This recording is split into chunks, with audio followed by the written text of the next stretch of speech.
3,000 years ago, Egypt tried to erase a ruler from history.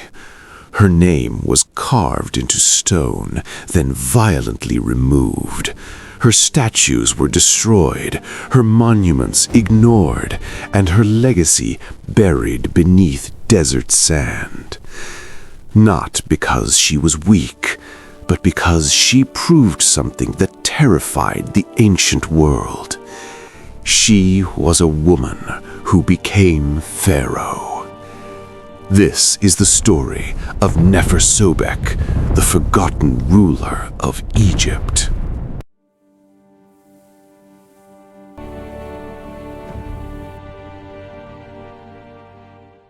To understand her story, we have to travel back to the height of Egypt's power, the 12th Dynasty, an era when Egypt was one of the most stable and powerful kingdoms on earth. Massive pyramids rose across the desert. Trade ships moved along the Nile, carrying gold, ivory, and precious stones. Cities flourished, temples grew larger, and Pharaoh ruled not just as king, but as a living god. For over 2 centuries, the dynasty remained strong. Generation after generation of male rulers inherited the throne. Order, stability, predictability. But dynasties are fragile things because every empire eventually faces the same terrifying question. What happens when there is no clear heir?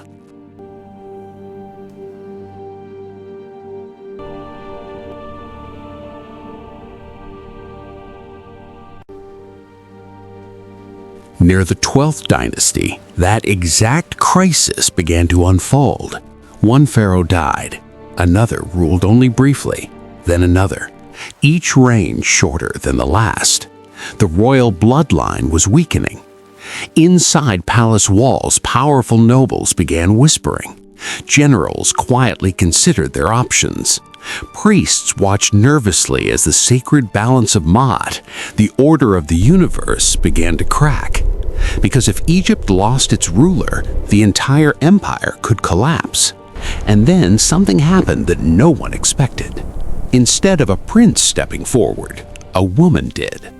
Her name was Neferusobek, daughter of a royal king, raised among the most powerful people in Egypt. She had the blood of pharaohs in her veins. But there was one problem. Egypt had queens. Egypt had royal wives. But Egypt had almost never accepted a woman as pharaoh. And becoming pharaoh meant more than wearing a crown. It meant becoming the embodiment of divine authority, the ruler of Upper and Lower Egypt, the living connection between gods and humanity. For thousands of years, that role belonged to men, until Neferusobek changed it.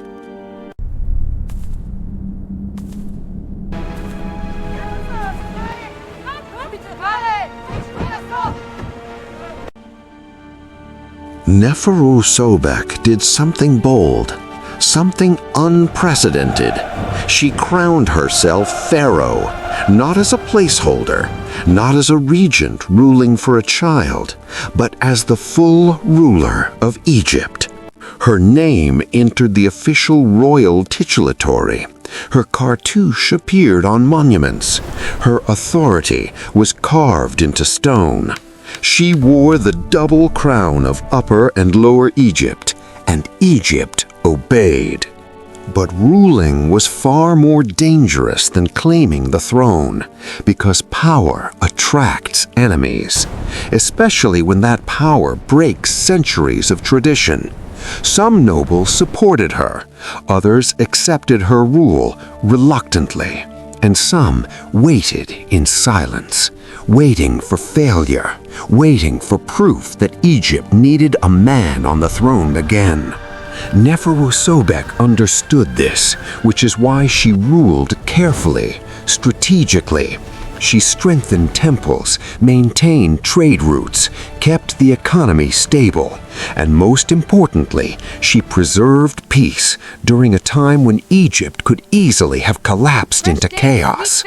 For several years, the empire endured because of her.